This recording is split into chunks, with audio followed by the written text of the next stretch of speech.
go through this. I'll go through it later. We really are hitting, like... Everyone always says, oh, it's not the old people versus the young. You know, no, it is. If it's old people versus the workers, and not in, like, a general societal benefit, but as, like, an entire welfare state, ain't no way, bruh. Ain't no way.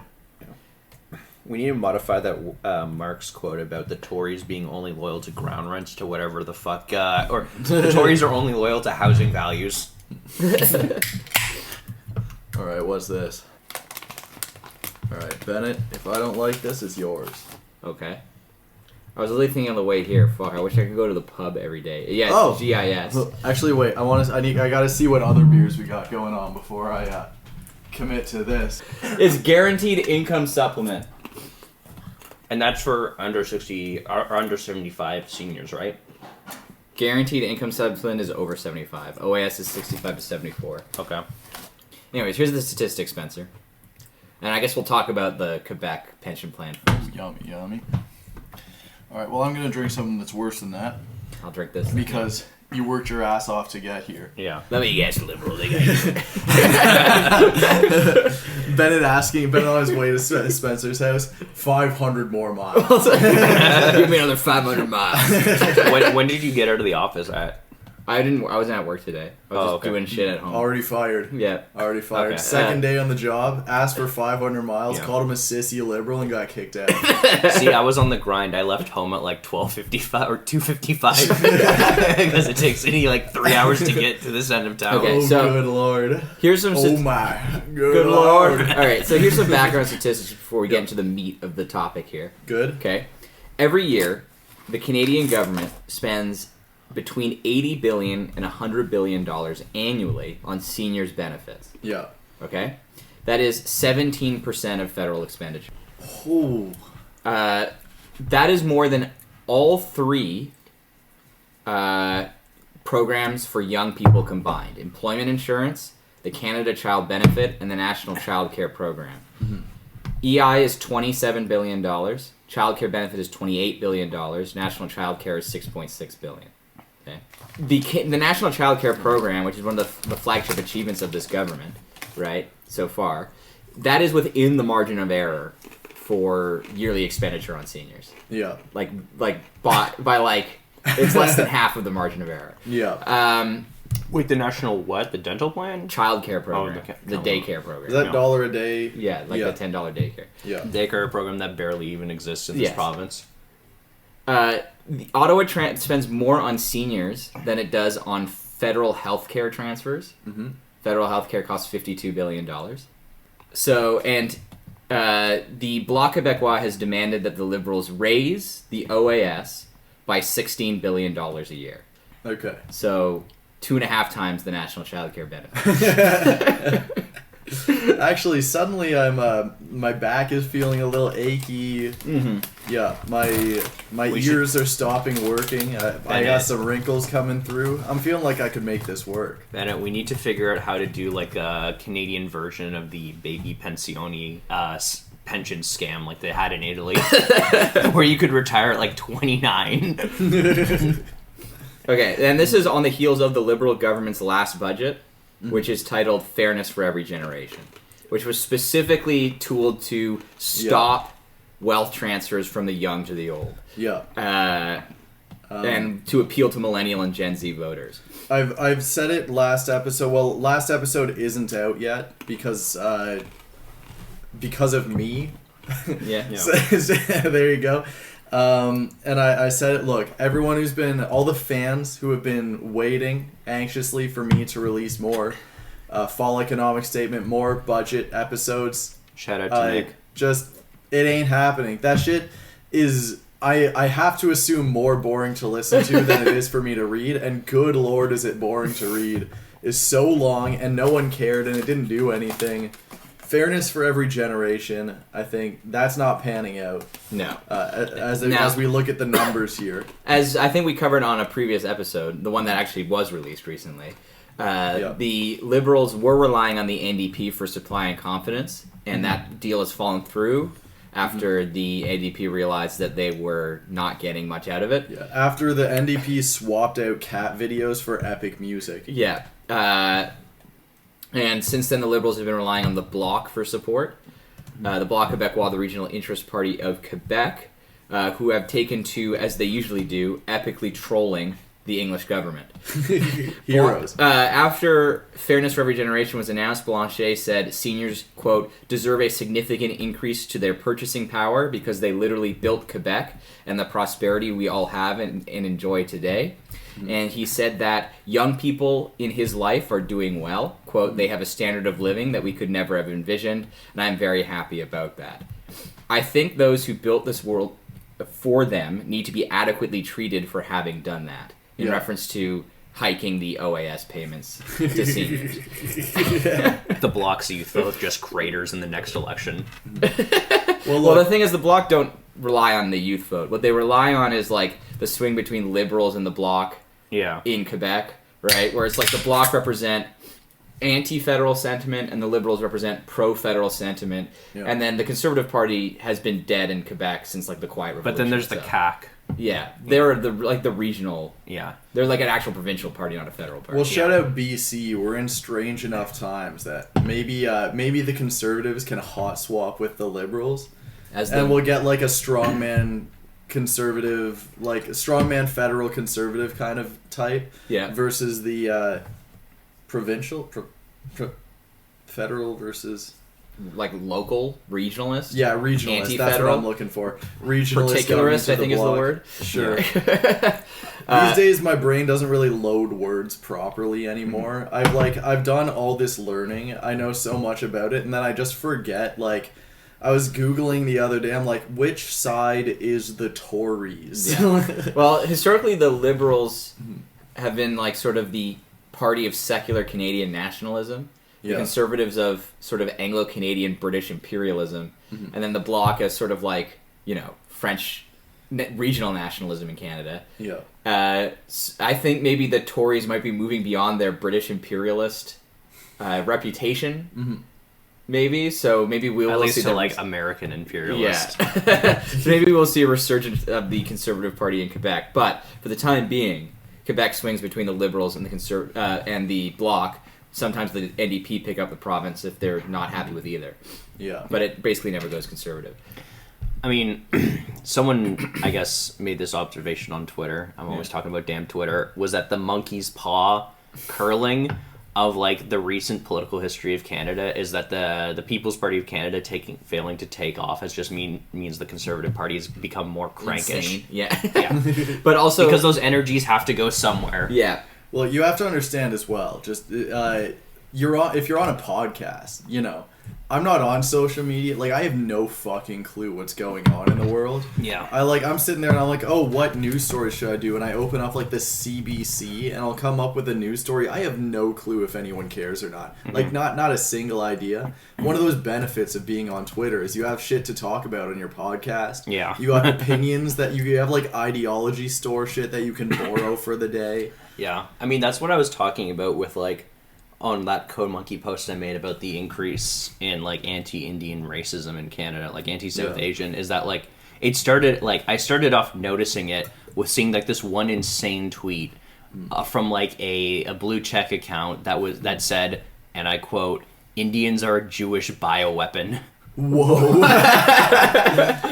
Look, I thought this was going to come in from a different angle, where I remember one time it was like when you know you're going into a recession when you start seeing like white people as Uber drivers. Yeah. Yeah. Another one is that you see less private ads on the subway. Oh. You see more public, or like you see plenty of public ads for like public services. Yeah. But like when you start to only see stuff that is like public ads on the TTC, you kind of know that it's a bit of a slump. Yeah, because I guess, you know, it's all defined by private investment falling. Yeah. It's my favorite thing about all these measurements is it's like you can have just a better economy in every single way, but if the private aspect is doing less, it looks like it's in a recession in every way.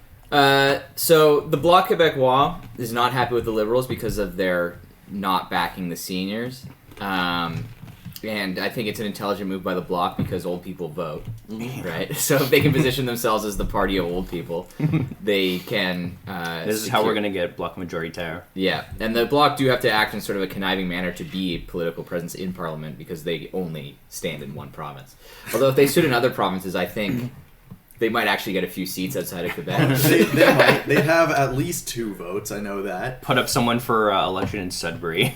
The last federal election, I emailed the Bloc and asked if I could get a Blanchet sign to put up in Ontario, but they never got back to me. Yeah. You should complain Yeah, to your well, local and MP. I sent the email in French, so. Wait, shit, isn't Poilievre your MP? Yeah, you probably did like one accent backwards, and they were like, "Kill this Anglo." Have you ever seen Quebecers type online? They're indistinguishable true. from an English person trying to type in French. That's true.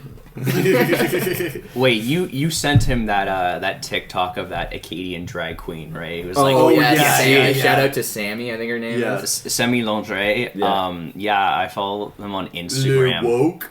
And That shit goes so hard. Might be one of the best of the year if it's this year. left. Tiens, woke left. Tu spots les trans pis les prenants, toi. Oui, ça, méprenant. Méprenant. Québec. Français. Barbecue. Go Habs, go. RuPaul. Shout out to a legend. To a French Canadian legend. Yeah, no, like most of their skits are just like insane Franglish. Yeah. Like the one about Boss Baby was insane. Did you see that one? No. Where they're riffing and drag with their other friend and they're just talking about how they hate Boss Baby in Franglish. Well, we love Boss Baby. Actually, we're a pro Boss Baby podcast for anyone that's uncertain. And I think the Liberals might back down in the face of the NDP. Because recent polls have shown that the NDP has passed The second place party. Yeah. the NDP has passed the Liberals in polling and will win more seats than them in the next election, despite having an absolute cratering performance too. The Liberals are gonna come like at this rate. If give them one more year, they'll come in like 9th or 10th. I think. We're just gonna have a repeat performance of 2011, but without any seat surge. It's the absolute crater that is the Liberal Party is almost like it's almost distressing the fact that I don't even know where people go. It's like it practically feels like people are leaving the Liberal Party to just like do nothing.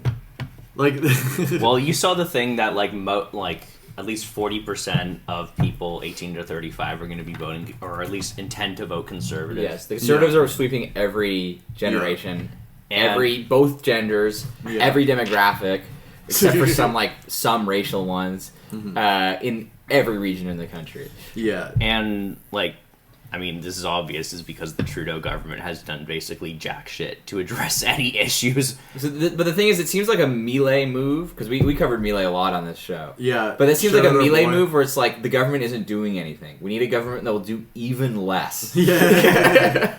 Yeah. Well, not less, just go backwards. Yeah. Be a true reactionary government. It's literally, I think the whole intent is like, oh, we're in Canada. There are 2 big parties. Yeah. So one of them is doing bad. We're going to go to the other party. Yeah. And I think that's like 90% of it. They see Poilievre and he has YouTube essays and they have graphs in them. Yeah. So he's got to know what he's talking about. Yeah. When Poilievre gets elected, we're going to be seeing the rate of social murder go through the roof. 30 Grenfell fires a day. That's the election promise of the Conservatives. Yeah. Yeah, the Conservatives have also just been completely losing their shit. We're going to come back to this because Trey, I think, would hate to not be a part of it. But I think the BC NDP question mark? No, it was the old BC United, I think. Oh, yeah, released he a would huge know about document this. Yeah. on the BC Conservative Party. The Oppo. Just full of it's 200 pages of just everyone going schizos. A lot of it is like, oh, this guy's against the carbon tax, but he used to be pro-carbon tax. But then you'll go, like, down one section, and you're getting, like, Jewish space laser type thing. Well, did you see the news article today that there was, like, more stuff, and that the Conservative candidate for South Surrey basically said Palestinian children are inbred? Holy. And John Rustad, like the Conservative BC leader, was like, I'm not throwing him out of the party for this. Oh, yeah. Well, oh, shoot, I actually... The Conservative Party is pretty thoroughly Zionist. One of their regional voting blocks is, like, Ontario Orthodox Jews. Yeah. No, I mean BC. Yeah, I wouldn't be surprised if they're the same out there, too. Well, that's... Didn't Poilievre recently go on, like, a tear trying to get a bunch of organizations added to the terrorist list in Canada, like Hezbollah and... I mean, Hezbollah's already a terrorist the group. Houthis and stuff like that. I mean, I think Hezbollah is already deemed a terrorist organization in Canada. I don't know about the Houthi movement. Poilievre calls on Liberal government to designate Houthis as a terrorist group. You mean the legitimate government of Yemen, Ansar Allah? The partisans of God? Yeah, so I'm not surprised that they say anti-Palestinian stuff. They're a pretty Zionist party. Yeah, it's just I don't think, really expect any different from the Conservative Party. That's kind of like the Liberal Party. I could see them trying to, like, you know, softball it more. The Conservative Party, their job is to just love Israel. Yeah, that's it. Yeah, it's just I think the one thing is that, like, this country and its institutions really don't like Palestinians, but, like, you're not really supposed to be out and saying it in public. Yeah, like you can say it behind closed doors and you can, like, imply it, but you can't just straight up say, like, I think Palestinians are human animals. Yeah. It's not like the United States. Yeah, we kind of follow a more, you know, dumbed down version of the propaganda model. Mm-hmm. Where in the States they'll have to, like, aggressively attack anyone who says the thing that you don't like as a nation. Mm-hmm. To, like, pick them apart and to ridicule their name and all of that. In Canada, it's just kind of like you just get a half mention for one sentence 2/3 of the way through a really long article, and then you just kind of get the silent treatment if you're against status quo stuff. Yeah. It just kind of fades out of existence slowly. But I think it's how our culture is a bit more old world than the Americans. A little bit more British. Yeah. It's a lot more like, you know, just reserved. taboos and stuff. Yeah, ignore the taboos that exist around you. That could be the case, actually. I can see that. Because I was asked a question by Shrey, who's not here today. And he was talking about kind of the Canadian identity. Because he'd thought about it and asked Nana, actually, about, like, what the Canadian identity was. And I forget exactly their answer. But they both arrived at the same answer. I had something very similar, which is just the fact that we like, when really pushed, we won't really stand for something. We won't have any strong convictions. It's about kind of not getting in the way. Yeah. But yeah, doing that reserved old world British thing, it makes sense in that, where it's like you're... I forget the word you use. Again, words don't come to my brain anymore. But yeah, it's just being a little more reserved. It would seem like slightly impolite. Yeah. We should do a Galaxy Gas episode. Why don't we just talk about Galaxy Gas? All just get zooted off Galaxy Gas and try to record whatever. How much does Galaxy Gas cost? It's not expensive. To get the initial canister... Can you get it delivered to you? Yeah. Oh my god. Blue Raspberry Galaxy Gas, Amazon.ca. Blue Raspberry, baby. Hey, if I wanted to destroy my mind on Whippets, I'd just do poppers. Canada, where to get Galaxy Gas, r/Galaxy Gas. Top reply. I used to take my pickle to Terrence from Angry Birds, and still do. When I was about 13, I loved Angry Birds. Oh my god, this guy is zooted out of his mind. Well, I thought Galaxy Gas was just Whippets, right? It's just flavored Whippets. It's flavored nitrous. Yeah, because you could just go, you get like a whipped cream canister, and that's the prohibitive part, is whipped cream canisters are like $150 for no reason. And then the actual, like, Whippets themselves are like dirt cheap. And, you know, you could do like a few a night, you'll be chilling. If you want to do Whippets tomorrow, I have a half. If you want to do Whippets tomorrow, I have a half-empty bottle of whipped cream in my fridge at home. Just eating whipped cream and pretending we get high. Yeah. Fortunately, Walmart Canada is out of stock with Galaxy Gas, but I believe it. For some reason. It normally costs $40 for a canister. Holy per shit. canister? Yeah. No, that's like for a package of like 30, isn't it? That's like for one of the big cans. It being expensive is more. Oh, hurt to yeah, me but that it's no, a I CIA thought, like- bioweapon. Wait, is Galaxy Gas? No, because you get like, don't you get canisters? It can't just be the one can it? Well, Yeah, you get the little canisters there, 100 count, but and then this you is- put it into the the canister, and then you like blow it into a balloon, and then you like huff the air from the Okay, balloon. but in the little and you do that until you pass in the out. original Galaxy It's Gas good. video Yeah. that brought Galaxy Gas into the public consciousness, Okay. he's just holding the canister. Yeah, It's yeah, it's the video of the guy going to the restaurant with the Galaxy Gas. Do you remember that video? I don't know if I do. The original video I that don't went think so. viral with Galaxy Gas was like, it was like a kid, like a teenager or a young adult going into a restaurant, and this restaurant has this like gimmick Yeah. where they post videos of like the people ordering food, and it's Oh, always yeah. the most Yeah. eclectic group of insane, Yeah. like bottom feeding denizens of whatever Yeah. city this is in. And it's like guy walks in with this huge canister that just says Galaxy Gas on it. And he's like hitting directly from it. Oh yeah. Yeah. Okay, I've Yeah. I've seen people like just huffing it straight from the canister. The only problem is like I imagine if you've done it a couple times, you know exactly how much it is. It's fine, but you are like shooting compressed air into your lungs. Yeah, if you I do feel like that too would like much, you explode will, your like, lungs. if there's too much in there, you can explode your lungs, and like it's also so fast that at a minimum, it's I'll say probably not healthy to like do that. Oh my god, Galaxy Gas sells merch. No.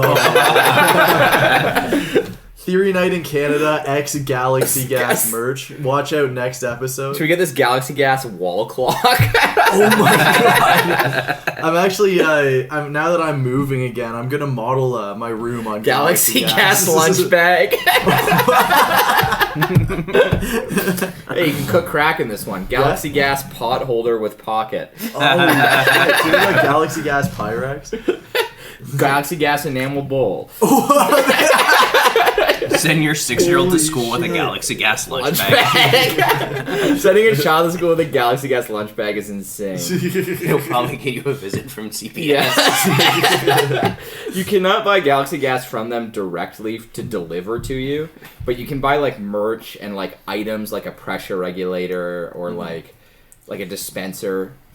We are not going to talk about Theory Night in Canada hosts sending their kids to school with Galaxy Gas.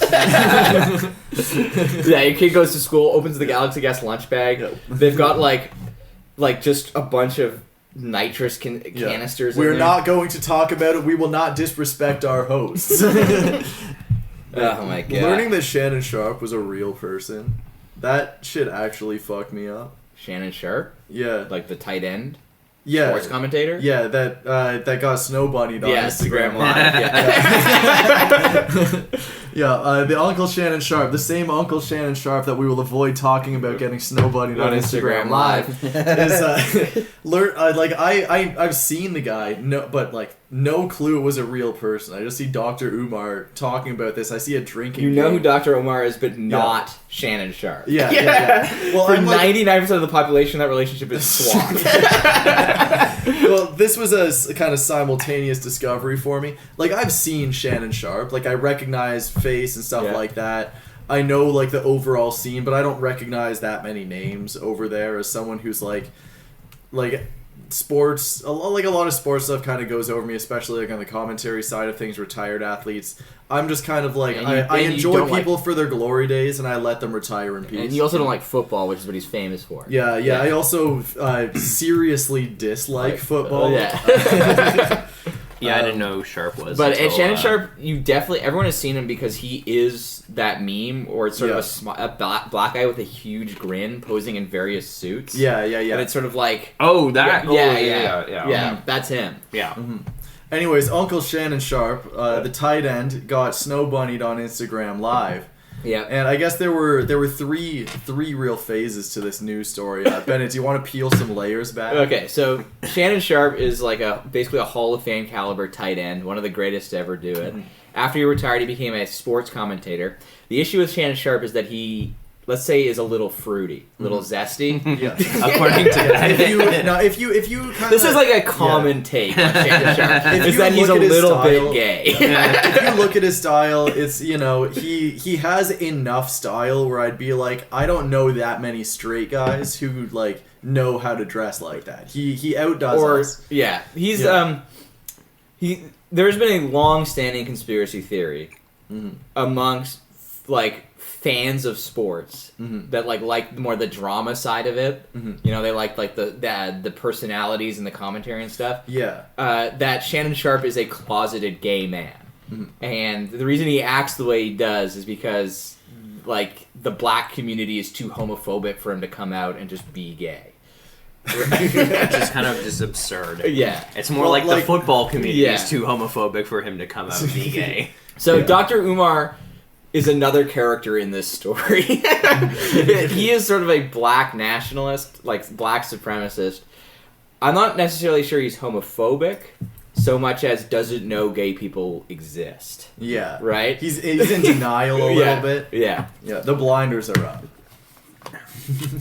Yeah, so there's a common conspiracy theory that Shannon Sharp is gay. A couple weeks ago, Shannon Sharp on Instagram On Instagram Live. went live. And I guess I should also say Shannon Sharp's often called Uncle Shannon Sharp or Yeah. Unk because he's sort of like a boomer. Yeah. He's kind of got like an old man personality where he's not great with technology. So he goes live on Instagram. It's just a still video of like a desk, basically like 6 inches above a desk looking down at grain wood. And in the background, you can hear him having sex with a woman, Yeah. right? Like a woman's voice and his voice. Yeah. They're having sex. Eventually, the video cuts out, but thousands of people tune in and watch it. It gets screen recorded. It becomes a minor news story, right? And the conspiracy theorists who are like Shannon Sharp is gay are now like Shannon Sharp orchestrated this Instagram live Yeah. so that we would stop calling him gay. Yeah. Meanwhile, Dr. Umar One more layer to this. One more layer to this. has a different take. Dr. Umar's take is that Shannon Sharp was sleeping with a white woman, that she set up the Instagram live video for clout, Yeah. so that people would know she's sleeping with Shannon Sharp. She doesn't appear in the video, so Now, in this theory, do understand that Uncle Shannon Sharp is the victim of this situation. Do not go after our brother. so Do not disrespect Uncle Shannon Sharp for getting snowballed on Instagram Live. So Dr. Umar, whose style is to repeat himself in a video over and over again, and is also known for being extremely horny in half the videos he posts. Post a video of just him reacting to the situation. I'll play the video now. Yeah. When I do the editing. Yeah. Since we're doing live, it makes the editing much easier. I'll have more time to do stuff like that. Yeah. We not gonna talk about Uncle Shannon Sharp. I heard he got caught on the live banging out a snow bunny. We not gonna talk about Uncle Shannon Sharp. I heard he got caught on the live banging out a snow bunny. We not gonna talk about Uncle Shannon Sharp being snow bunnied on Instagram Live. We not gonna laugh at our brother. We are not gonna laugh at our brother. I just hope that Shannon Sharp, that the snow bunny didn't tap his Instagram Live when he wasn't looking. I just hope for my Uncle Shannon Sharp that the snow bunny didn't tap the Instagram Live while he was popping that Viagra pill. I just hope for my Uncle Shannon Sharp that the snow bunny didn't set him up, because if he didn't hit that button, I don't know how in the hell that button got hit, and he says he's never been on Instagram Live. Uncle Shannon Sharp, the greatest tight end in NFL history, he said he never been on Instagram Live. So if Unc never been on Instagram Live, how in the hell did Instagram Live go on? It was either the white power structure or he was snow bunny. It was either the white power structure or he was snow bunny. It was either the white power structure or Uncle Shannon Sharp was snow bunny. But I'm going to say this to Uncle Shannon and the rest of you ninjas out here. Stop popping them Viagras. But anyways, now that you've heard it, that was Dr. Umar's take that Shannon Sharp got snow bunnied on Instagram Live. And the way I was introduced to this was Bennett over there sending me an Instagram reel, and it was people doing a drinking game to that, where they were like, every time the name, like, you drink every time, everyone has to pick a different thing, and the phrases are Shannon Sharp, uncle/brother, Snow Bunny, Instagram Live, and stuff like that. Yeah. And since Dr. Umar video is usually 3 sentences long, but each sentence is repeated 6 times. Yeah. It's like a lethal drinking game. Yeah. Oh yeah, the gong sound effect was one of them. That was an absolute banger. If I'm doing that drinking game, I'm picking gong sound effect, I think. Because I find stuff like that just so funny. Just so funny. Anyways, I don't know why we were discussing this. But it's probably the biggest news story of the week, right? Well, last week. Are we doing our breaking news segment now? Yeah, we're doing some actual news. Oh, all right. I did. The Quebec pension plan was going to lead into Gerald Butts, former Trudeau insider, saying expecting an election in December. Which, okay. with let's these go pension there. shenanigans, seems more and more likely. Yeah. And I can't wait for a December election. Mm-hmm. Oh, one last thing about the pension thing. For reference, the poverty rate among seniors is 6%. Amongst the general population, is 10%. Yeah, well, I guess Land values. I think Canadians are slowly getting over the fact that we called an election unnecessarily not too long ago, but it's just losing public memory. And in that election, it was a total waste of time, and absolutely nothing happened. And nothing changed. And I think people for a while did not want a new election because of the memory of that happening. But it's been a while now. That no longer exists. It has been forgotten completely in the public realm. They forgore. And we're looking into a new election, I believe. Yeah, so a 2025 election, or 2024 election rather. Now, I believe the statisticians at 338 Canada put a conservative majority at 95% likelihood, a conservative minority at 4% likelihood, and any other outcome at less than 1%. Good. So Canada's about to have a very right-wing government. Yeah. The NDP is probably going to sweep the territories, except Yukon, which is sort of a toss-up right now. But is otherwise going to get wiped everywhere else, which is interesting because the NDP are projected to be quite strong at the provincial level across the country. We go up north. Yeah, I was going to say, there's kind of this whole thing in Canadian politics that, at least for Ontario, the wisdom is that we have whatever political party is opposite of the current federal party. Yeah. So right now we have Doug Ford, who I guess we'll get into more in a bit. Yeah. And his government, although it seems to be more and more that Doug Ford is kind of scheming to do an early provincial election so he won't get thrown out by Ontario voters in favor of an NDP. Or I guess I don't even know NDP because the NDP are just kind of fumbling the bag, but anyone... The provincial Liberals have at the last election, sort of ceased to exist as a real political entity. Yeah, and Bonnie Crombie's Liberals don't have any juice either. Yeah. One of my friends, he worked for a Liberal MPP, and now he's I guess in a political consulting firm, and we were just talking recently about how Stephen Del Duca, the last leader, had negative juice. Bonnie Crombie just has zero juice. Yeah. Interestingly, the 338 statistical model still puts the Liberals at an 83% chance of being official opposition, even though they are currently polling lower than the NDP. Yeah, although polling numbers really... Yeah. I mean, in terms of seat projection. Yeah. Their seat projection is lower than the NDP, but that might change. And they have the Conservatives an expected seat count of 228 out of 338, with a 95% confidence interval of between 200 and 247, both of which are way, way above the 172 seat majority. Nice. It's not even close. I love first past the post. Yeah. The Conservatives are so powerful they could amend the Constitution if they could get 7 out of 10 provinces to agree because they have the 2/3 threshold. However, as you said, it is unlikely they can get the provinces to agree because if the Conservative federal government happens, a lot of the provinces are going to flip NDP, is what projections are showing. So, honestly, I would rather have I don't know about you guys, but I'd rather have a federal Conservative government and a provincial NDP government. Yeah. A federal liberal and a provincial conservative. Because Honestly, Although I think I'm with with it. I think with federal, they're just going to make any sort of like pro-Palestinian speech illegal. I think at this point, based on Poilievre's talking points, Yeah. or at least they'll try to make it illegal. But in terms of like actual material, Yeah, like stuff like infrastructure Yeah. and like economic assistance, Yeah. I think a provincial NDP would be better than a provincial Ontario. yeah. Yeah, they probably wouldn't ban all construction of bike lanes in Ontario. I think that's a Although, micro news story we'll gloss over. It should be said that the Doug Ford 1,000-year Reich is so powerful here that it probably would still hold strong even with federal Yeah, conservatives. it is incredibly mobbed up now Yeah. that like every single person in his government are just like friends and friends of friends, and that's it. We sort of live in like Or nephews. yeah, we live in We sort have an Unk province, we live in sort of like the right-wing version of Huey Long's Louisiana. which was Huey Long's Louisiana. But like Huey Long's Even more right. yeah, much further right than Huey Long's Louisiana, which at least had him like fist fighting with Standard Oil reps and stuff. Yeah.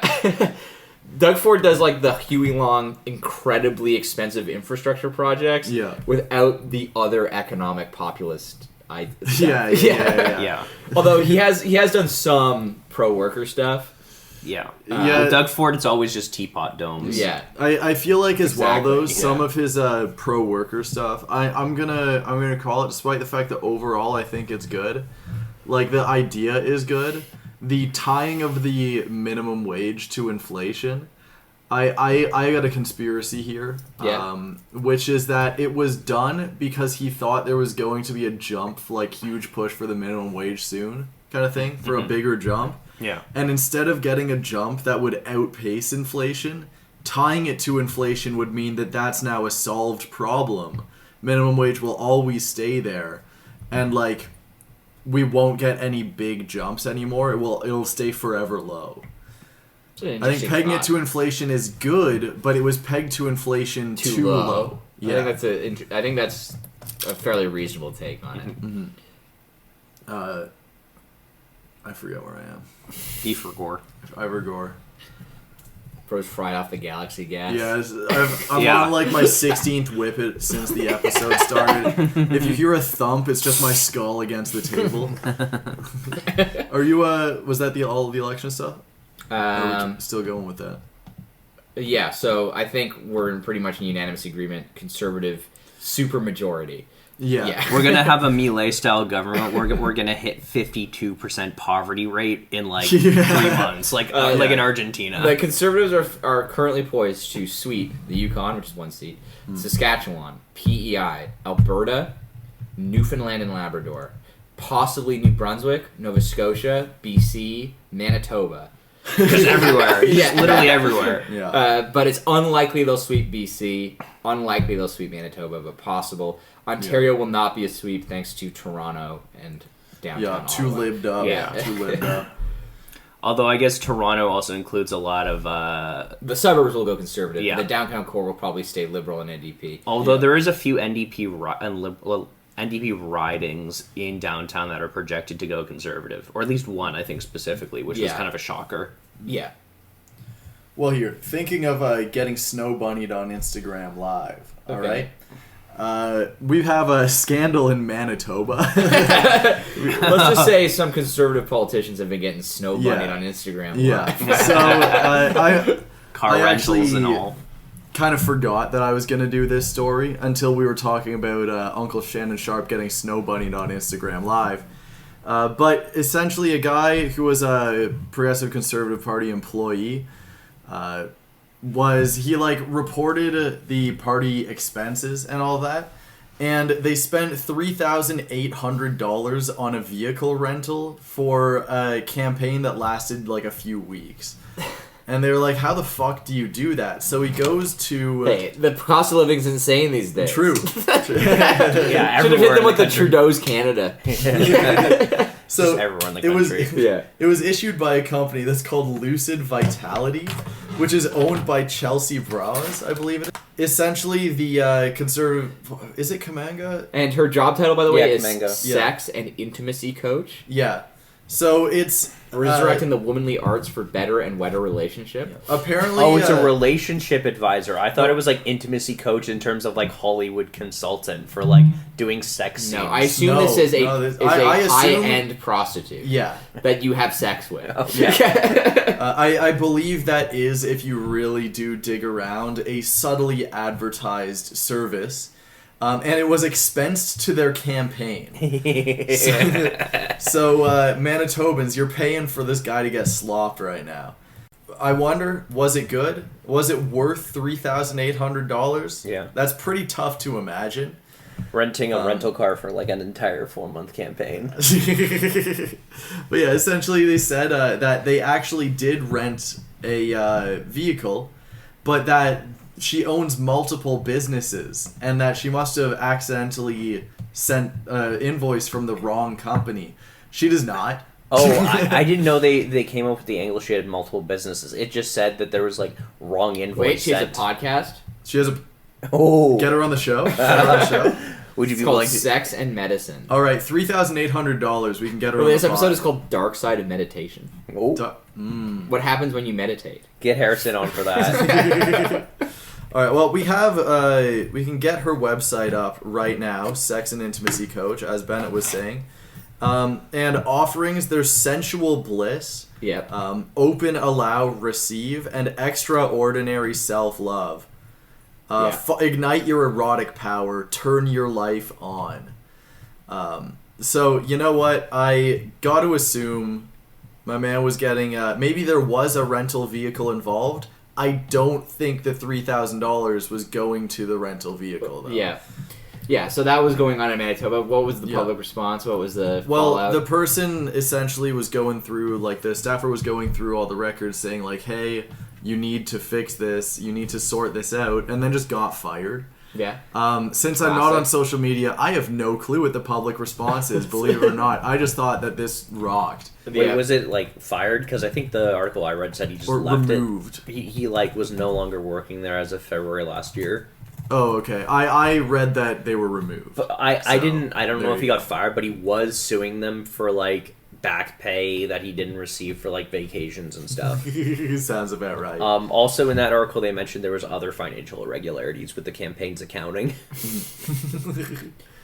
I'm not in the mood. What to do about it? Sorry, this is her TikTok feed. That's at the bottom of her website. This is actually crazy because it's like Struggling to climax. Here's why. saying Oh, that it's more mild than it was earlier. Such is life. she probably like cleaned it up after all the public scrutiny. Maybe. But it's also like, oh, we just rented a random vehicle. It's like, how? How is Yeah. this your first choice for a vehicle rental? Yeah. They don't got Hertz out in Manitoba. Yeah, I figured you would go with the most default option. Like, Yeah. frankly, you're the government. It's getting you know? expensed through the elections reimbursement program. Mhm. I would be renting like, I don't know, just like a normal vehicle Yeah. without worrying about the price of it. Yeah, I mean, if I was in the government, honestly, I would probably rent a large vehicle, but it would still just, everything default beyond that. Yeah, I You don't care wanna about get, the price. You don't Yeah. want to get caught getting snow bunnied on Instagram Instagram. Live. So, we will disrespect our brother Yeah. for taxpayer dollars going towards getting some. What? I don't know, man. I don't know. Sometimes I feel like you could do... sometimes you're thinking with the wrong head. You could probably get more with 3,800, like for less than 3,800 is what I'm thinking. I feel like $3,800 for like this whole meditation side and getting slopped Yeah. seems a little excessive. You know? I think this is a high-end escort service. Yeah. I don't know what the Allegedly. price. I don't know what the price is on high-end escort services. Allegedly, Allegedly. but allegedly, Yeah. I assume it's pretty high. Yeah. I honestly, maybe it's part of the thrill is spending a lot of money on it. Yeah. Sort I of know- a thin dom relationship. Yeah, I know. Like a lot of guys are into that. Is they like they'll spend all of their money and they're like, They're oh all yeah, pay that's pigs. because I need the best. Classic. You know. Pay pigs. Yeah. And if you're interested in becoming a Theory Night in Canada pay pig, Yeah. if we please get enough, do. if we get enough subscribers, maybe we'll start a pay pig service. Yeah. Where Shrey flirts with you over text. Yeah. Yeah. Get ready for our merch episode. Yeah. It's Merch coming episode out for at pay some pigs are time. old socks. Okay, so Victims of Communism Memorial faces call to remove over half the names on it. So, Oh my God. Fans of Canadian politics will remember this old bit that the Harper government tried over 10 years ago to erect a memorial in the style of the Vietnam War Memorial, and by that I mean almost literally just a long wall with the names on it, Yeah. of prominent victims of communism. Unfortunately, Of 15 it seems that over half the names on the monument, there are 553. 330 were members of the Nazi Party or a regional equivalent. We've covered some Nazis in the party before, almost Or a year ago, or with Nazi monuments. "The Standing Ovation," Yes. Yeah. which banger of a title. If I remember that one. Yeah. I love the overall we can't stop virtue signaling to a dead war. Yeah, to Like, the we're still wrongs, living to a in side the we cold- fought against. Yeah. To the troops on both sides. Yeah. Yeah. So, what was it? This is kind of one of the things that they always bump into whenever liberals decide they need to do some anti-communism. They always do a little bit of anti-communism to show people that they're cool like that, before immediately bumping into the fact that the best anti-communists are just fascists. Yeah. The thing is, the Soviet Union fought maybe half a dozen wars in its history. One of which was against the Nazis in World War II. Yeah. And yet, over half the names on this memorial are from that one conflict. Yeah. If you want it more granularly, probably two of the biggest examples are Ante Pavlich, who was the head of the Croatian state, which was a Nazi puppet regime in Croatia. Yes, that genocided Serbians. And Serbians, Bosnians. Bosnia are. I think it was they were a little more dovish on Bosnians because they thought, we'll just convert them to Catholicism. Yeah. But basically responsible for the genocide of Serbs, Jews, and Romani in the Balkans during World War II. And the other big name was I can never remember how to say his fucking last name. He was some Ukrainian nationalist guy, Roman Suchevich or something. Shukevich. This is another time where we've been this Ukrainian victim of communism, and it's been an SS member. Yeah. We just did this. Yeah. Well, there was I think in 2021, before the Yaroslav Hunka thing came out, there was also a Waffen SS memorial in a Hamilton cemetery. Yeah, those are scattered all around. Yeah. All around the place. But yeah, I guess, if we're skipping back, the idea for this was kind of brought up by Jason Kenney. I want to say one more thing.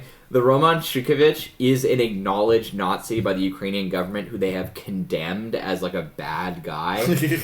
He was given the Hero of Ukraine award after the Soviet collapse, but had it annulled and revoked when they found out his ties to the Nazi Party, which for the Ukrainian government. Yeah, this guy has to be pretty bad. Yeah, you gotta because they're still work. kind of idolizing Stepan Bandera over who was a there. pretty bad guy too. He was basically just Roman Suchevich, but just a different guy, same organization, same Holocaust participant.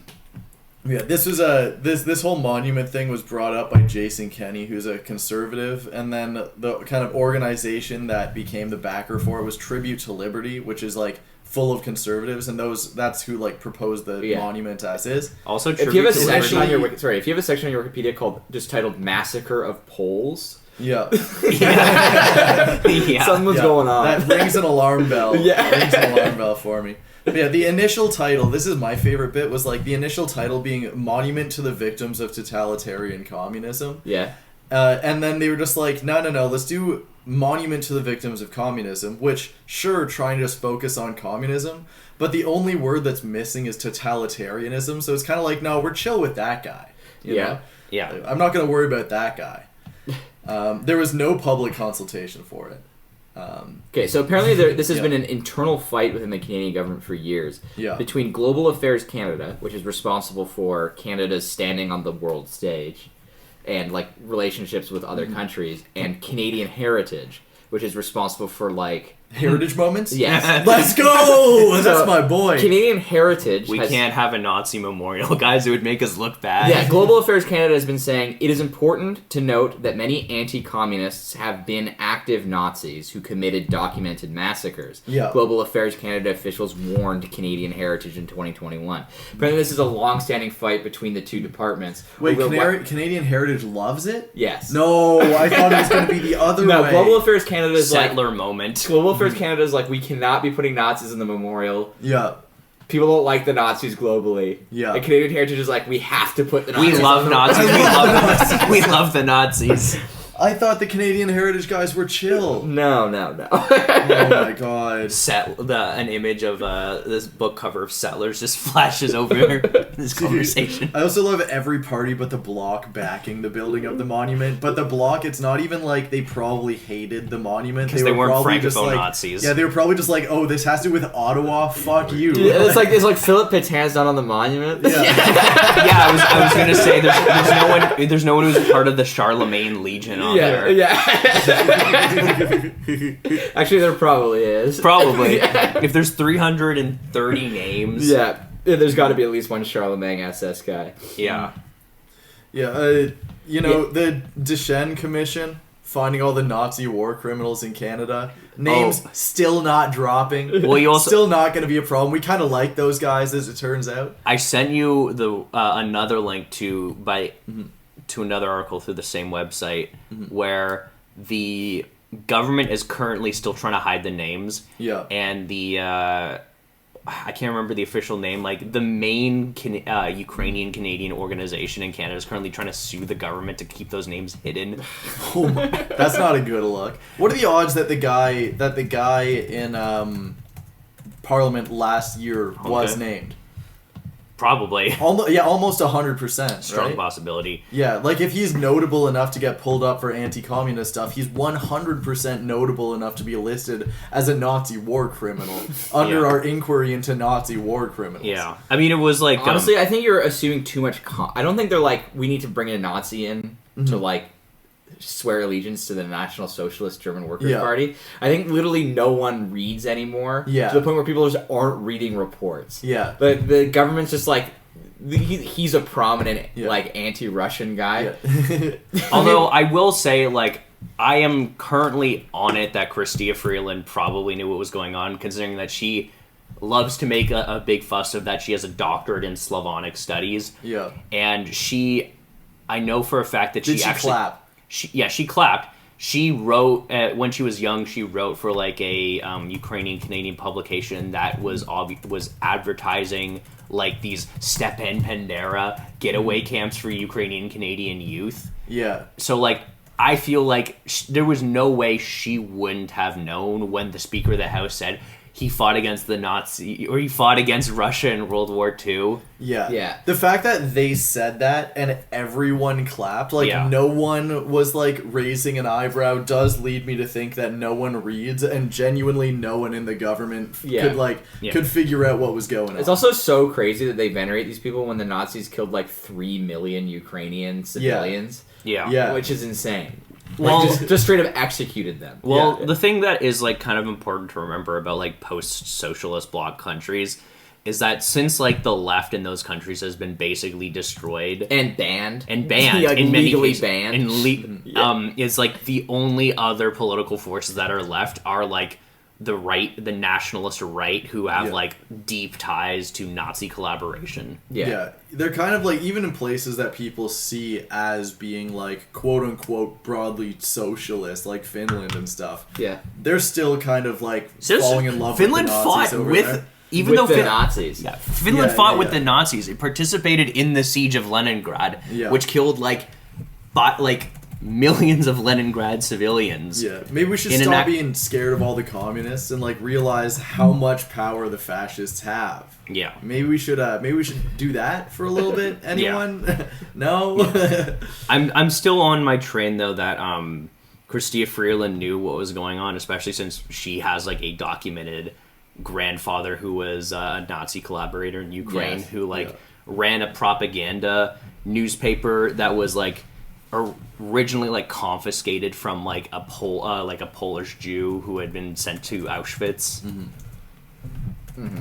Yeah, I still, like, the one thing I won't forget about that is, like, there were no people, like, tapping shoulders, kind of double-checking things, questioning everything. It was literally just, like, Please clap. they announced, hey, guys, we're putting, like, a probable Nazi into Parliament, and everyone clapped. Yeah.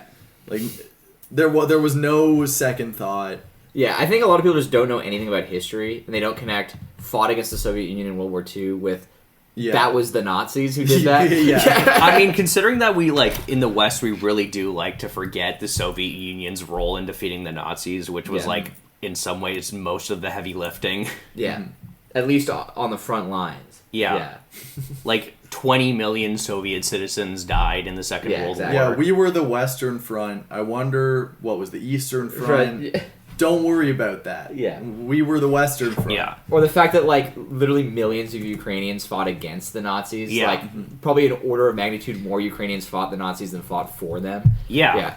And, like, specifically also by the period in the war where the Red Army was pushing into Germany, like, the army at that point was largely combined of Belarusians and Ukrainians because so many Russians had already died in the war. Yeah. So it was like Ukrainians taking Berlin. Yeah.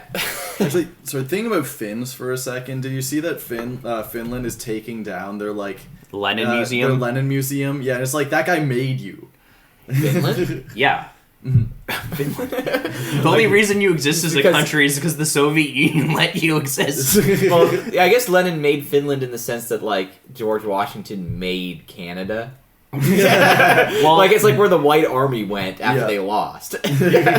Well, I mean, so Finland's thing was weird because they also had another, like, they had their own Soviet revolution that failed. And they had also declared independence, which was kind of like acknowledged by the nascent SR. Yeah. And yeah, so they lost the Reds lost their civil war, and it was the Whites. And it was the remnants of the White Army that retreated to Finland after the Russian Civil War. Oh, they actually there was a retreat to Finland. Okay. Yeah. Because I think I don't know. I also just mostly remember the Civil War as like the fighting in Siberia. The fighting in Sudbury. That's my Civil War. Is it part of the North? Sudbury will be our Tsaritsyn. Yeah. Post independence Finland was weird because there was Leningrad. still like a lot of like German nobles, because Russia had a lot of Germanic nobility. Yeah. Who were still in charge of the country, basically. Yeah. A lot of the White Army retreated there if Yeah. they didn't retreat to, like, Manchuria or whatever. Yeah. It was basically a white army holdout for, like, 20 years. Yeah. Well, like, yeah, even the States, they have all of their, like, history, all of their museums, you know? Yeah. SMH my head, is all I'm saying. I mean, that wasn't a real news story. I don't know anything about it beyond the aggressive remark. Yeah, anyway, so that monument hopefully will be taken down.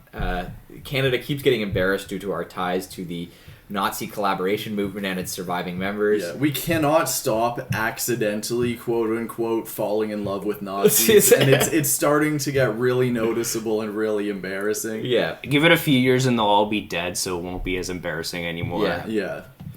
Yeah, it'll be Dead men tell no children tales. of, but Yeah. you can't really Like our current Chrystia deputy. Friedland, Yeah. whose father was an active Nazi collaborator. Grandfather. Grandfather. Zam. Yeah. It'll be exactly like that. Yeah. Then Canada will transition to like being like a country like Estonia, where it's all just run by like former Nazis, children and grandchildren. Look, we're on our way. We're on our way. Okay. Speaking of government incompetence, nobody reads anymore. Quote, delays, dysfunction, and ballooning costs. Finch West light rail transit enters court battle. Oh, yeah. This is why we brought Liam on Actually, today I had to a discuss. smooth transition for this. Yeah. We all love riding the Eglinton Crosstown, and Yeah. luckily, the same experience is coming to Finch West. Oh yeah, I guess that's the first That's why we time. brought Liam on. Yeah. our transit expert. Yeah, getting introduced like an hour into the recording. Yeah, so this is disappointingly almost like to be expected in some ways, in that like we just can't build anything anymore. For the longest time, I thought the Finch West was doing all right. Like in September of this year, the province made this big announcement where like all station construction had been completed, and that they were currently training operators, which is the same situation with the Crosstown.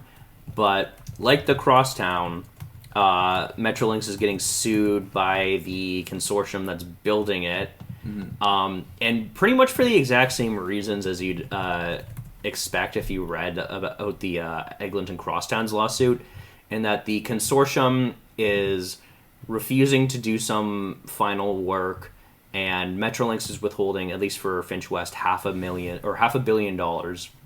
as a final payment, which would then kind of like release the Finch West to the province and the city. And a lot of this lawsuit is because the consortium is like saying, okay, so we have the TTC coming in here, who is not a party at all to the contract we made with Metrolinx, and the TTC is making all these demands of us, and like that shouldn't be happening because they're not a contractual partner. And it's kind of astounding to me because, like, you know, the TTC is the one fucking operating this. Yeah. Like, it's going to be TTC operators, like, run it, like, on these damn trains.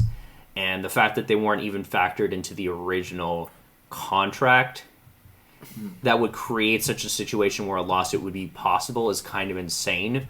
One of the things in one of these articles that was mentioned is that the TTC is specifically making, like, demands of, like, you know, this has to be up to TTC standards, you need to do X, Y, and Z, and the court... Keep in mind, TTC standards, from my understanding, is more or less garbage.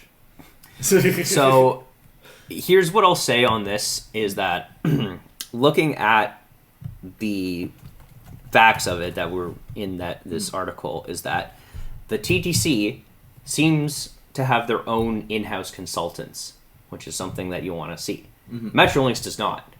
Right. They had to hire outside consultancy firms when building the Finch West. So they had to hire outside help to design a transit system or a transit line that they would themselves not operate. That it would be a third party that operates it, who has much more experience operating and maintaining a transit system. So the TTC is like, it needs to be up to our standards. Yeah. And the consortium's like, fuck you, you weren't a party to this. So, and the fact that Metrolinx doesn't have its own consultants to design this, or didn't work with the TTC to design this, is kind of, to me, just kind of, at face value, an insane indictment of Metrolinx, of like... And the Ontario government. The Ontario government, of like, we are like so devoid of public expertise that we have to like rely on outside forces that then end up cucking us in the long term in legal fees. I think this perfectly blends. Liam and I were talking about this recently, where I was going into like my main critique of public-private partnerships, and I was saying that the sheer volume of contracts that are going to be going on, information will inevitably get lost. There will inevitably be some sort of clusterfuck somewhere where something goes wrong, something gets missed, there's something strange, and then it's going to cause all these issues. And then Liam was talking to me about how also, because you have to go through all these contracts, everyone has to have all of these like lawyers and legal teams ready on standby, which serves to not only balloon costs, but also just like keep the looming threat of if something goes slightly sideways, it's like a Mexican standoff of lawsuits, which will just absolutely explode once something happens, because one person's going to sue another person saying, I can't do my thing because of them, and then everyone can now sue them because they can't do their thing because they're stuck in a lawsuit. Yeah. And it just immediately drags to a complete grind. And this is... like, between the Eglinton Crosstown and this, it's the exact same situation, just with one company swapped out. I think it's Crosslinks with... Well, it's not a company, it's more a consortium of companies. Yeah, it's Crosslinks, and for this one, what's the... Is it Mosaic? Mosaic? Yeah. Yeah, it is swap out Crosslinks for Mosaic, and boom, you have the same thing. So it just exploded twice. The thing is, this happens at every level of government. The government... People are mad the government spends money, so the government lays off people and starts paying outside consultants to do the same job for the people they just fired. Yeah. And you read People's Republic of Walmart, right? Oh, yeah. Have you? I have not. Okay, so one of the major points of the book is that there's sort of like a centralizing tendency in major corporate enterprises because it is inherently more efficient to have everyone working for the same company than interfaced between different companies working towards the same goal. Every interface between organizations adds a new point of failure, a new point of conflict, right? A new waste a new of point time. of loss of information. Yeah. Just it's a point of risk. Didn't Yeah. Marx just observe that like monopolies would naturally occur over time in Yes, capitalism because they're inherently more efficient Yeah. than any other Yeah. mode of corporate and organization. what is government if not the ultimate monopoly? Yeah. Yeah, so it's like I'm not surprised this has happened because this has happened to the government in like at every level. Yeah. In every department, whenever they try to do anything. Yeah. Yeah, it's also, I mean, if we're going theory head of this, the same thing as like shock doctrine. Yeah. Is the government can't do anything, you do all the contractors, and then it just ends up absolutely harvesting the government. And like with this, the CEO pay for has gone up drastically. There's 72 vice presidents now for the company. The transit is not getting completed. They're complaining that there's a liquidity problem, but when offered to take some of the final money now, they're just not doing that, which they would do if liquidity was the problem. And like things not getting done and going disastrously is incredibly profitable. That's kind of the point of the shock doctrine overall, though it's maybe larger scale. But I mean, at the last like later, it also talks about California stuff. So there you go. It's around the right scale. And yeah, we kind of are in a place, I feel like, where like everything is 95% done, and then the private companies kind of realize, wait a second, we can just hold this shit for ransom. Yeah. Like that becomes more profitable. You end up with like an incentive to do that, and we all know that like you do like the capitalism and you end up with the profit incentive, the money-making incentive. That is the primary drive, and there you go. Also, I usually say support the builders, support people who are like doing all that stuff, holding out their labor. This ain't the builders. They always say the builders in the media. Get those fuckers back to work now. Right? Well, there was literally a global news article about the Finch West lawsuit where the province literally told Mosaic, get back to work. Yeah. That was like the quote or something. Yeah, that rung the alarm bell in my brain where I was like, this sounds very suspicious, and I was like, nah, I like trains. So now Mosaic's a actually. private enterprise, right? Yes, it's Yeah. a private consortium. Yeah, the bourgeoisie, when you tell them that they have to go back to work. Fuck, dog. But I don't even work. I have to go back to what? Yeah, I will also note that usually when these lawsuits happen as well, construction work often just stops as well. So like the lawsuits not only cost more money in terms of like legal fees than like say construction overruns would have if it was a public project, but also just work just takes longer, like by virtue of just like no work happening during the course of the lawsuit. Like I think the last major Eglinton Crosstown lawsuit, the province had ended up having to pay over like $200 million to the consortium, as ruled by like a court, because like the court was like, well, COVID's a legitimate excuse for why it's being so slow. Shrugs. Okay, I have one question about the I think people forget that COVID was like 4 years ago. Well, It like was more like 2. Like It's a like- year ago. They're like, Like in 2022, we did have that surge, and Yeah. we weren't able to go to school for like half the semester. And Yeah. last year, I would consider COVID to have ended in like 2023. 2023. Okay, I would think 2022 That's was not a bad generally cutoff where point I either. would put the cutoff point. Yeah. well, because that was like the And it last did time happen, with but COVID it's been, restrictions like- stuff. In my mind, it's been kind of years since COVID has been the problem. Yeah. Like, if things were going to return to normal after COVID, they would have by now. The fact that things are sticking is for other reasons than strictly the fact that COVID ran through us. Okay, so the official end date in the United States was the 5th of May, 2023. Fuck. Joe if the Biden states- literally saying it's Jover. Yeah. He gets up on stage, ladies and gentlemen. So COVID's Jover. the official range, according to the United States, was 30th of January 2020 to the 5th of May 2023. Okay. WHO put it gave it a pandemic status on the 11th of March 2020. Although they don't have like an end date because they don't do that. Yeah. But it pretty much ended in 2023. Okay. Well, we'll work with that. I don't think anyone cared in 2023. I don't know. There were little things that happened, but it was no longer the nuclear bomb to supply chains. I mean, if you're still using COVID-19 as an excuse for why things aren't working, it's been more than a year. Yeah. The also, okay, so many fucking things like this are happening between COVID and the war in Russia. These things have been the bane of my existence because every single company is like, oh yeah, cereal is expensive because of wheat prices. All the wheat comes from Ukraine and the war in Russia. But it's like, okay, they're exporting more wheat than ever. Like that, they are doing that. Also, the actual price of producing wheat is the exact same as it was in 2010. All right? Yeah, I don't think there's been any sort of like improvements or in mechanization or decline in fertility. Yeah. The global fertility that could cause cereal prices, like the base production of cereal prices, to fluctuate. It has no reason to be 4 times the cost. At all. At all. Yet it is. And it ain't because of COVID, and it ain't because of the war in Russia. Feel free to bleep this out if you want, but this is also more proof that farmers are Hitler. Yeah, every single farmer has a particle in it. Don't we all? So true, Trotsky. Yeah. Enemies of the Theory Night in Canada, we are enemies of the farmers. Yeah, we're Bukharinites here. We believe in liquidation of the peasants. We back Bukharin, we back Tukhachevsky. We believe in Slavic paganism. Death to peasants. Well, prices would go down if there were better shipping routes and if there was better transportation around, all right? I think if we had a whole another 401, things would get around Toronto so much faster and everything would be cheap again. Well, yeah, speaking of infrastructure.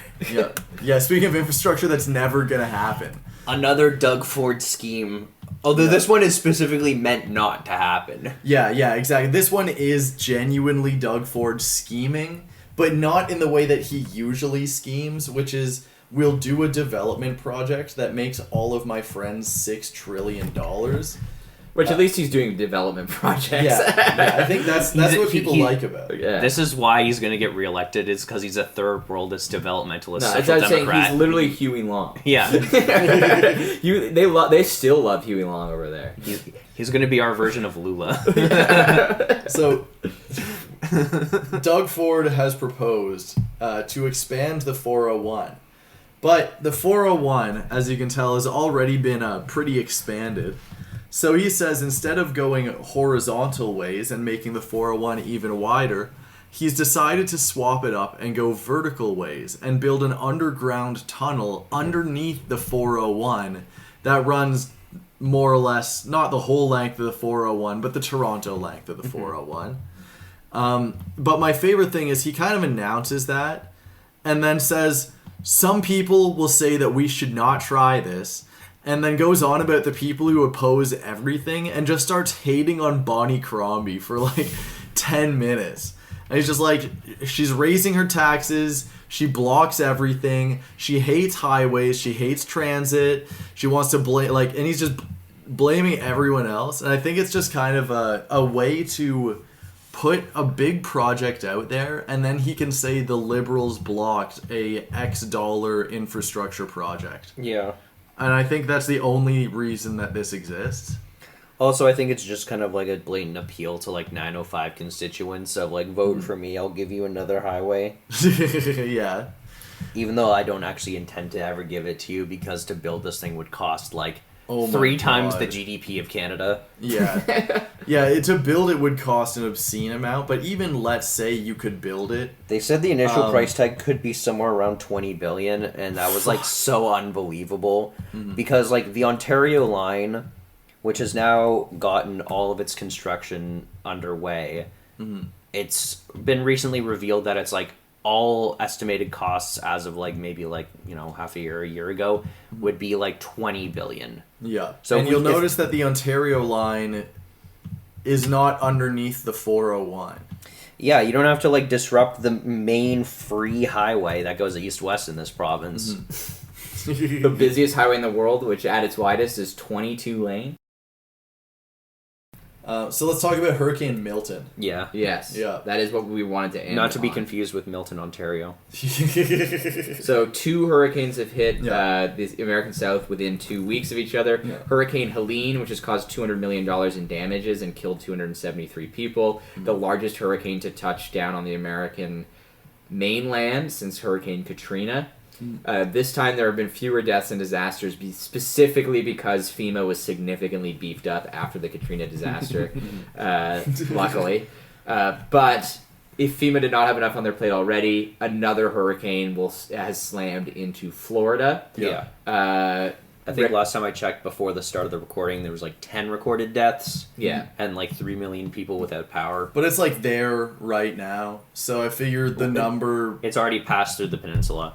Oh, it's... Basically what happened it goes was fast. Helene went right up the sort of the Gulf, like Yeah. right up Alabama, Mississippi into North Carolina. Yeah. Whereas the second hurricane just like went through Florida. Yeah. laterally. Yeah, but I It didn't figured go through what I Alabama was and saying was Mississippi. like... It was like hit Florida, Georgia, North and South Carolina, Virginia, and Tennessee.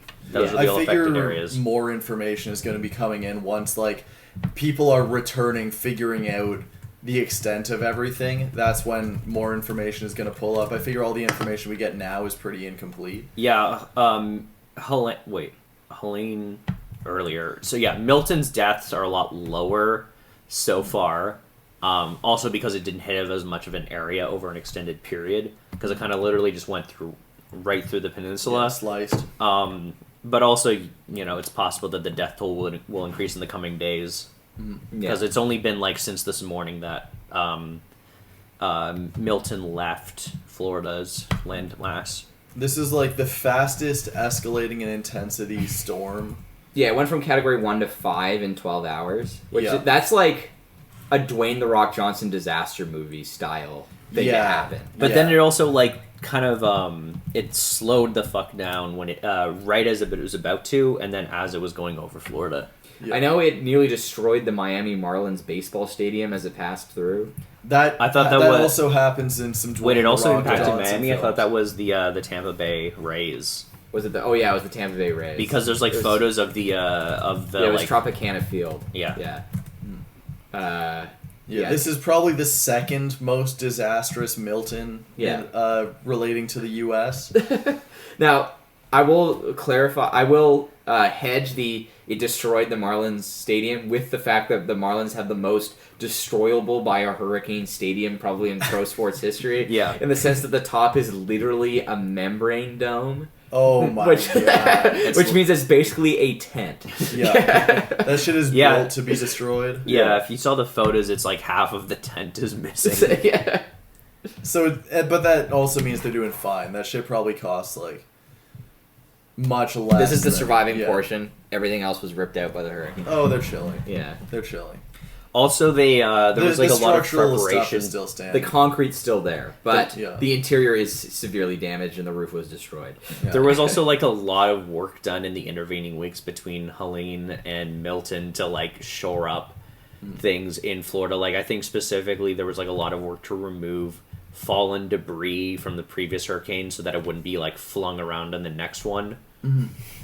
Basically, you know, just trying to make the swing as less bad as possible, and also at like the last minute, Milton got like a lot less forceful. Yeah, just a lot of volatility. I know that like initially as it really spiked, they were saying it was because of the hot water in the Gulf. But I guess just a very volatile, unstable kind of storm. A very fast rise. But then when it hit, I kind of just stopped hearing. Like I didn't stop hearing about it. Yeah. But as it was rising, everyone was like anticipating like 1 million nuclear bombs to hit Florida. Yeah. And then it like when it actually hit, it like stopped seeming interesting suddenly. Yeah, it's because I think the U.S. government actually did learn its lesson from Katrina. Yeah. Yeah. In that, like, they now are like, okay, if we're gonna have hurricanes getting stronger and stronger until the end of time, we need to be able to survive when they hit and then recover quickly when afterwards. Well, what they Yeah. probably did was they probably got a bunch of planes to fly around the hurricane backwards to slow the wind down. True. Certified true. I miss back when we had a president who would threaten to nuke it. Yeah. But there was a new experience that was truly beautiful with this hurricane. And that was the one and only, the man, the myth, the legend, Anderson Cooper. No one was really, like, when the hurricane was happening, everyone was just kind of, like, standing there. Then you can kind of tell the decline in news, because instead of having, like, meteorological reports and all of that, they were just kind of, like, standing around talking about how crazy the wind was. But Anderson Cooper was really struggling in a fight with himself, I'll say, as he was reporting, because it seems he tries to do weather, but he was kind of struggling with portraying a human experience as he was doing his reporting. He was standing up there very uncomfortable and would more or less just go, oh, yeah, we're here, and we're here because there's a hurricane, and there's a lot of wind, and if you look at me, I'm actually kind of, I'm covered in water right now, and that's because it's raining. I think for a while people were also expecting to see Anderson Cooper die on live TV with, like, the hype around Milton. Yeah. It's, Now, Helene, I will say, was the subject of a lot of conspiracy theories. yes. The FEMA snipers. That's just the world we live in now. FEMA has always been the target of conspiracy theories. Yeah. Like, literally since Katrina. Like, the idea that, like, FEMA is going to round up all white males into concentration camps at the behest of the True. anti-racist government. That they're, like, a secret arm to, like, roll into the U.S. and just, like, pacify the population in the event of a conflict or something. But there have been other things. The conspiracy theories that FEMA has been confiscating aid. Yeah. Which is not true. That they've prevented people from showing up to help, which actually is true. Nice. But there is a good reason for that. The last thing FEMA wants is a guy going in who is not trained for disaster rescue and dying with a chainsaw and, like, trying to rescue people from downed buildings or something. Yeah. They don't want some yokel Yeah. killing a bunch of people and himself. Yeah, exactly. There was the case of them preventing a guy from flying his helicopter into the disaster zone. Good. Understandably, to rescue his son, but also, like, you can't be doing that. Yeah, you're not gonna rescue your son with a move like that. In a hurricane. I think my favorite that I saw was someone posting. I'm in Florida, and you'll notice how it's just a nice day at the beach here, but it faces the same ocean. You want to know why? It's because Texas isn't a swing state. Did I say Texas or Florida before? Florida. Yeah, she was in Texas. Yeah. Saying we're facing the same ocean, and there's nothing here because it's not a swing state. What's the government hates centrists? Is that the idea? Maybe. I did. I mean, your average swing voter is an animal. Yeah. It should be treated as such. Another conspiracy theory is that the government is cloud seeding the hurricanes and trying to convince the public that climate change is real, and also trying to kill Republicans. Yeah. Because it's mostly affecting sort of backcountry areas. Yeah. Now, part of this conspiracy theory is that the U.S., I think, Air Force or Coast Guard was flying planes through the hurricane. They were flying planes around the hurricane. That is true. Spencerian thing to do. But the reason for that is to gather sensor data so they know exactly where it's going to go and what the current strength is. Yeah. That's not because I saw some and they're like, oh, this plane is flying around. They were dropping nukes in the hurricane to try and to destroy it. Like, yeah. Look, all I'm saying, last president, there would have been a decent chance of nuking the hurricane. A non-zero chance. Biden got nothing going for him. Sleepy Can't Joe. even Sleepy Joe. nuke a hurricane. Did he say anything? Joe Biden. I don't know if he said anything. I mean, when years. Helene passed, there was kind of the photo of him snoring on the beach and in the aftermath. Oh, he could have gone up on Mike and tried to talk about Milton, just going. His response was Biden blasts Trump over misinformation about hurricanes. Yeah. U.S. president accuses predecessor of leading onslaught of lies about government's response to the storms. Thing of good responses, attacking responses. Yeah. Ron DeSantis. What did he say? He said, when you're everyone's fleeing the hurricane, do not use this as an opportunity for looting. If you do, we will come after you with like full force or something. Yeah. It's like, mate, if someone takes something, like, it was gone already. But yeah, shout out Anderson Cooper. I think we'll leave it there. It's been an hour and a half. Okay. Anderson Cooper, you've had quite the life, but I gotta say, weather reporting has not been the strongest I've ever known you to be. It would have been insane to see you get sucked into the sky on live TV. It would have. It's not like a tornado. Well, the thing is that, like, I think it was Milton actually did cause some tornadoes in Florida. Oh, wow. Yeah, and Helene as well. Well, it would have been pretty funny to see Anderson Cooper get sucked into a tornado like a character in Twister. Oh, did you guys ever end up seeing Twisters? No. The new one? Yeah. I saw it twice. Oh, in my theaters God. twice. How was it? You liked it that much? I mean, you went back for more. Yeah, it actually, it's good. Wasn't it Okay, you who yeah. said that it was also like a classic American movie of like the petty bourgeois versus the haute bourgeois or something? Or is that something I saw on Twitter? That is not what I said, but is sort of the plot of the movie. Yeah. They don't really do anything with the storyline. There's sort of like, so I won't go too long because we are wrapping up here. But the general storyline is that it's like there's a streamer, like an influencer, Yeah. who he's played by Glenn Powell, so Yeah. he's like hot, right? He's like the good guy, The white sort guy of, of the moment. yeah. Yeah. So he's like his thing is that he's got like this collection of sort of social outcasts, like homeless people basically or like heterodox scientists who follow him around and film him. And he uploads it to Twitch or something or YouTube maybe. Yeah. And they just sit in the middle of the tornado. They basically they drive up to the tornado in their huge ass truck. They have augers that go down into the ground and hold the truck in place as the tornado goes right by them. And then they do crazy shit like shoot fireworks into it or something. That does sound awesome. That's one faction of the movie. The other faction is like this stuffed shirt sort of snooty tornado investigation agency that sells tornado data. And they go around like some corrupt small town mayor. Yeah, I think it's revealed. what they do is they basically they collect tornado data and use it for predictive real estate purchases. Whoa. Where they sell it to investors, and they're like, okay, this area is about to be hit with a tornado, which means land prices are about to go way, way down. Yeah, like So you fire can- sale on your house. Yeah, you can go in immediately and just take the house for nothing. Yeah. Right? That sort of happens in the movie, and Glenn Powell's a plucky underdog, and this other company is sort of evil. But then the guys from the other company also do help out and are good guys, sort of. So they don't really do anything with this story. But you forgot the main character.